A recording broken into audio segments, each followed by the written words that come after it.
Thalassaemia అది అని. ఇక అప్పటి నుంచి బాబు ఇట్లా ఉండు, భార్య భర్తలు వాళ్ళ గొడవలు పెట్టుకుంటారు.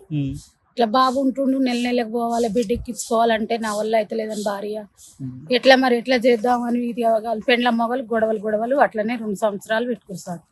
2 సంవత్సరాల బాబు కాగానే మా తమ్ముడు యాస్ట్ వచ్చి మందు పోసుకొని చచ్చిపోయింది.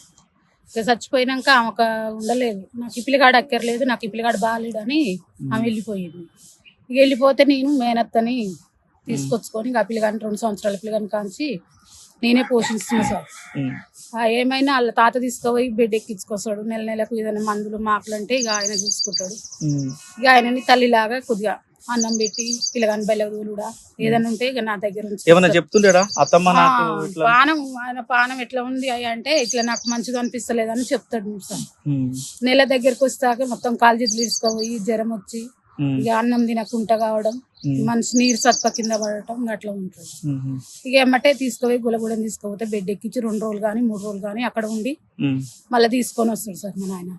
ఇక నా దగ్గర ఉంటాడు, ఏదన్నా పైసా పావులు ఉన్నాయి ఇక ఆయనే చూసుకుంటాడు. కానీ నేనైతే వాళ్ళకి సేవ చేసుకుంటా పిల్లగానికి ఉంటున్నాను నేనత్తని.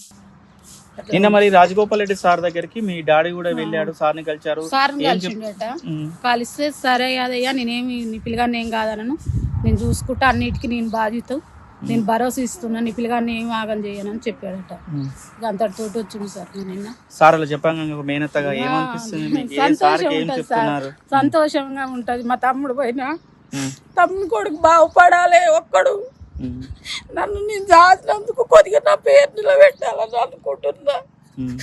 ఇక దేవుడి మీద భయం, సార్ ఎంతవరకు చేస్తాడో చేయాలి. ఇక సార్ పూర్తిగా మొత్తం కూడా ఎంత ఖర్చు అయినా పర్లేదు నేను చేస్తానని కూడా హామీ ఇచ్చినటువంటి పరిస్థితి ఉంది. చేస్తానన్నాడట.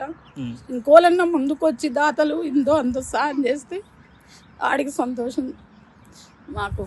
ఇంకా పిల్లగాని ఒక్కడన్నా బతే బాగుంటుంది, నా పేరన్నా నిలబెడతాడేమో అని నేను కొద్దిగా బాధతోటి ఉన్నా సార్.